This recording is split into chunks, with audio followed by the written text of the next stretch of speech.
दोस्तों, क्या आप जानते हैं कि बिहार में अगर आप कोई जमीन रजिस्ट्री कराना चाहते हैं तो उसका रजिस्ट्री खर्च कितना लगेगा? अगर नहीं तो ज्यादा मत सोचिए, बस इस वीडियो को अंत तक देख लीजिए, क्योंकि आज की इस वीडियो में मैं आपको ई निबंधन पोर्टल से जमीन का रजिस्ट्री खर्च और साथ ही साथ एमबीआर वैल्यू पर डिसमिल यानी कि आपके जमीन का रेट पर डिसमिल कितना होगा, ये पता करने का पूरा तरीका स्टेप बाय स्टेप बताऊंगा। तो इसके लिए सबसे पहले आप अपने मोबाइल फोन में किसी ब्राउजर को ओपन कर लीजिए। ब्राउजर पे आने के बाद अब आपको यहाँ पे ई निबंधन बिहार ये सर्च करना है। फिर आपको यहाँ पे ई निबंधन बिहार के ऊपर क्लिक कर देना है और इस पे क्लिक करने के बाद अब आपको यहाँ पे नीचे आना है और यहाँ पे आपको किसी एक ऑप्शन के ऊपर क्लिक कर देना है और इस पे क्लिक करने के बाद अब आपको यहाँ पे लॉगिन करना होगा। तो लॉगिन करने के लिए यहाँ पे आप देख सकते हैं आपको यहाँ पे 3 ऑप्शन मिल रहा है, यूजर नेम से लॉगिन, ईमेल आईडी से और मोबाइल नंबर से। और फिर आपको यहाँ पे पासवर्ड एंटर करना होगा और पासवर्ड एंटर करने के बाद यहाँ पे आपको इस कैप्चा को एंटर करना होगा। फिर यहाँ पे आपको लॉगिन के ऊपर टैप करना है, उसके बाद आपका लॉगिन हो जाएगा। और अगर अभी तक आपने लॉगिन आईडी नहीं बनाई है तो आपको यहाँ पे new user please sign up here इसके ऊपर क्लिक करना है। और इस पे क्लिक करने के बाद अब आपको सबसे पहले यहाँ पे अपना नाम एंटर करना होगा। फिर आपको यहाँ पे अपना मोबाइल नंबर एंटर करना है, उसके बाद यहाँ पे आपको अपना ईमेल आईडी एंटर करना है, उसके बाद यहाँ पे आपको अपना यूजर नेम एंटर करना है।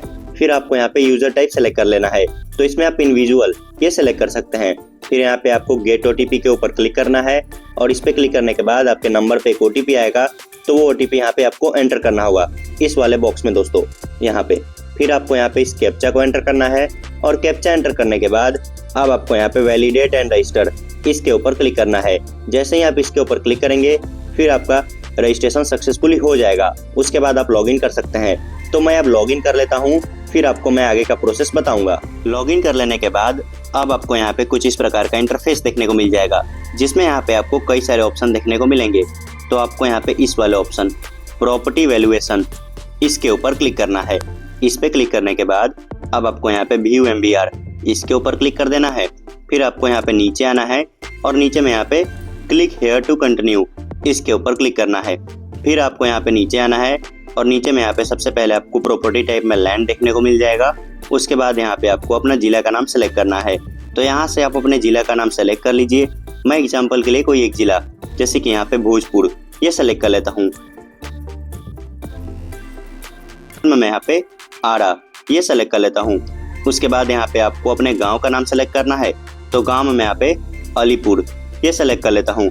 उसके बाद यहाँ पे आपको लैंड टाइप ये सेलेक्ट करना है, तो यहाँ से आप लैंड टाइप सेलेक्ट कर लीजिए। अगर आपका जमीन कमर्शियल है तो यहाँ पे पहला वाला ऑप्शन, या फिर रेसिडेंशियल है यानी कि घर बनाने लायक तो यहाँ पे दूसरा वाला ऑप्शन, या फिर इरिगेटेड है तो यहाँ पे तीसरा वाला ऑप्शन। कोई एक ऑप्शन आप सेलेक्ट कर लीजिए जो भी आपका जमीन है।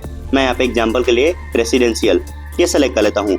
उसके बाद यहाँ पे यूनिट ऑफ एक्सटेंड यानी कि आपका जमीन कितना डिसमिल है ये आपको डिसमिल में एंटर करना होगा दोस्तों। एक कट्ठा में 3 पॉइंट समथिंग डिसमिल होता है। यहाँ पे मान लीजिए अगर आपका जमीन 10 डिसमिल है तो आप वहाँ पे एंटर कर दीजिए। मैं एग्जाम्पल के लिए 10 डिसमिल एंटर कर देता हूँ। उसके बाद आपको यहाँ पे फेस डिटेल इसके ऊपर क्लिक करना है। आपको यहाँ पे जितना आपका जमीन है उतना ही एंटर करना है। मैं यहाँ पे एग्जाम्पल के लिए 10 डिसमिल ये एंटर किया हूँ। फिर यहाँ पे आपको एमबीआर वैल्यू पर डिसमिल ये आपको यहाँ पे देखने को मिलेगा, जो कि यहाँ पे 35,200 है। और यहाँ पे एमबीआर ऑफ प्रॉपर्टी यानी कि टोटल हमारा 10 डिसमिल था, तो यहाँ पे 10 से मल्टीप्लाई हो गया ये यानी कि गुना हो गया, यहाँ पे 3,52,000 ये आप यहाँ पे देख सकते हैं। अब आपको इसके हिसाब से ही अपना जमीन का रजिस्ट्री खर्च पता करना है। तो उसके लिए आपको यहाँ पे एक ऑप्शन मिलेगा, यहाँ पे दोस्तों ऊपर में थोड़ा सा ऊपर आइए, यहाँ पे stamp duty and fee calculator, तो आपको इसके ऊपर क्लिक करना है। इस पे क्लिक करने के बाद अब आपको यहाँ पे कैलकुलेट ड्यूटी एंड फी इसके ऊपर क्लिक करना है। इस पे क्लिक करने के बाद अब आपको यहाँ पे नीचे आना है और यहाँ पे क्लिक हियर टू कंटिन्यू कर देना है। और इस पे क्लिक करने के बाद अब आपको यहाँ पे फिर से नीचे आना है और यहाँ पे इंस्ट्रूमेंट टाइप, तो इसमें आपको यहाँ पे अपना जमीन सेलेक्ट करना है कि आप खरीद बिक्री कर रहे हैं या फिर कोई गिफ्टेड जमीन है। जो भी आपका जमीन है वो आप यहाँ से सेलेक्ट कर लीजिए। मैं यहाँ पे सेल एंड कन्वेंस ये सेलेक्ट कर लेता हूँ। उसके बाद यहाँ पे सब टाइप सेलेक्ट करना है, तो इसमें यहाँ पे आप सेल सेलेक्ट कर सकते हैं। फिर यहाँ पे ट्रांसफर टाइप सेलेक्ट करना है, तो यहाँ पे आप देख सकते हैं मेल टू फीमेल या फिर फीमेल टू मेल। और अगर मेल टू मेल हो रहा है तो यहाँ पे जनरल, और अगर फीमेल टू फीमेल हो रहा है तो भी यहाँ पे जनरल ये आप सेलेक्ट करेंगे। फिर यहाँ पे आपको प्रॉपर्टी टाइप सेलेक्ट करना है, तो यहाँ पे आप देख सकते हैं फ्लैट है या फिर लैंड है, लैंड विथ कोई स्ट्रक्चर है यहाँ पे स्ट्रक्चर। मैं यहाँ पे सिंपली लैंड ये सेलेक्ट कर लेता हूँ। उसके बाद आपको यहाँ पे अपने जिला का नाम सेलेक्ट करना है। तो जिला में मैं यहाँ पे भोजपुर ये सेलेक्ट कर रहा हूँ। फिर यहाँ पे आपको अपने सर्कल का नाम सेलेक्ट करना है। तो सर्कल में भी मैं यहाँ पे आड़ा, जो कि हमारा जमीन पहले हमने सेलेक्ट किया था, वही मैं सेलेक्ट करके आपको दिखा रहा हूँ यहाँ पे दोस्तों। फिर आपको विलेज में मैं यहाँ पे अलीपुर ये सेलेक्ट करता हूँ। उसके बाद यहाँ पे लैंड टाइप में मैं रेसिडेंशियल ये सेलेक्ट कर लेता हूँ। यहाँ पे आप देख सकते हैं 3 ऑप्शन मिल रहा है। फिर यहाँ पे आपको नीचे में डिसमिल एंटर करना है कि कितना डिसमिल आपका जमीन है। मान लीजिए अगर आपका 10 डिसमिल जमीन है तो यहाँ पे आपको एंटर कर दीजिए।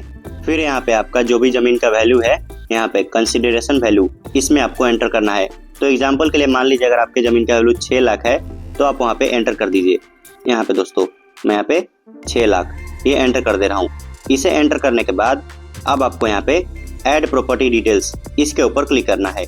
फिर यहाँ पे आपको जमीन की कुछ डिटेल्स देखने को मिलेंगी, जैसे कि सबसे पहले यहाँ पे आपको प्रॉपर्टी टाइप में लैंड देखने को मिल जाएगा। उसके बाद यहाँ पे एमबीआर वैल्यू आप देख सकते हैं। फिर यहाँ पे कंसिडरेशन वैल्यू यानी कि जो जमीन का रेट आपने एंटर किया था वो भी आप यहाँ पे देख सकते हैं। फिर यहाँ पे चार्जेबल वैल्यू वो आप यहाँ पे देख सकते हैं। उसके बाद आप एक बार व्यू के नीचे जो ये साइन है इसके ऊपर आप क्लिक कीजिए। इसके ऊपर आपको इसलिए क्लिक करना है दोस्तों क्योंकि आपको एक बार अपना सारा डिटेल चेक कर लेना है। यहाँ पे प्रॉपर्टी डिटेल्स जिसमें आप प्रॉपर्टी टाइप में देख सकते हैं लैंड, जिला का नाम आपका भोजपुर, यहाँ पे सर्कल का नाम आड़ा, यहाँ पे विलेज का नाम अलीपुर। फिर यहाँ पे आप देख सकते हैं और भी कुछ डिटेल है। लैंड टाइप आपका रेसिडेंशियल है। फिर यहाँ पे एक्सटेंट यानी कि आपका जमीन कितना डिसमिल है वो आप यहाँ पे देख सकते हैं 10 डिसमिल। और यहाँ पे कंसिडरेशन वैल्यू ये आप यहाँ पे देख सकते हैं। अब आपको यहाँ पे नीचे आना है और नीचे में यहाँ पे फेस डिटेल इसके ऊपर क्लिक कर देना है। इस पे क्लिक करने के बाद अब आपको यहाँ पे आपका जमीन का रजिस्ट्री खर्च पता चलेगा, जिसमें सबसे पहले यहाँ पे आप देख सकते हैं स्टाम्प ड्यूटी के लिए आपको यहाँ पे 42,000 रुपये लगेंगे। फिर यहाँ पे आपको एडिशनल स्टाम्प ड्यूटी इसमें आपका 0 रुपये लगेगा। फिर यहाँ पे रजिस्ट्रेशन फीस जो कि 12,000 रुपये लगेगा। फिर यहाँ पे आपका एक प्रोसेसिंग फी लगेगा, यहाँ पे आप देख सकते हैं LLR एंड प्रोसेसिंग फी जो कि 550 रुपये टोटल लगेगा। उसके बाद यहाँ पे टोटल फी जो कि 54,550 रुपया, यानी कि जो आपका जमीन का रजिस्ट्री खर्च होगा दोस्तों वो 54,550 रुपये लगेगा। दोस्तों मैंने एक एग्जांपल लेके बताया कि आपका जमीन का रजिस्ट्री खर्च कितना होगा। मैंने ये रेसिडेंशियल जमीन सेलेक्ट किया था और यहाँ पे 10 डिसमिल और यहाँ पे मैंने कंसिडरेशन वैल्यू भी एंटर किया था। तो इसके हिसाब से मुझे पता चला कि जमीन का रजिस्ट्री खर्च इतना होगा दोस्तों। यहाँ पे आप देख सकते हैं 54,550 टोटल यहाँ पे दोस्तों। तो दोस्तों कुछ इस प्रकार से एक आसान तरीके से आप अपने जमीन का रजिस्ट्री खर्च पता कर सकते हैं और साथ ही साथ एमबीआर वैल्यू पर डिसमिल और एमबीआर टोटल वैल्यू ये भी आप पता कर सकते हैं, जो कि मैंने आपको पहले बताया। तो अगर आपको ये वीडियो पसंद आई हो तो वीडियो को लाइक कीजिए और चैनल को सब्सक्राइब कीजिए। धन्यवाद दोस्तों, जय हिंद।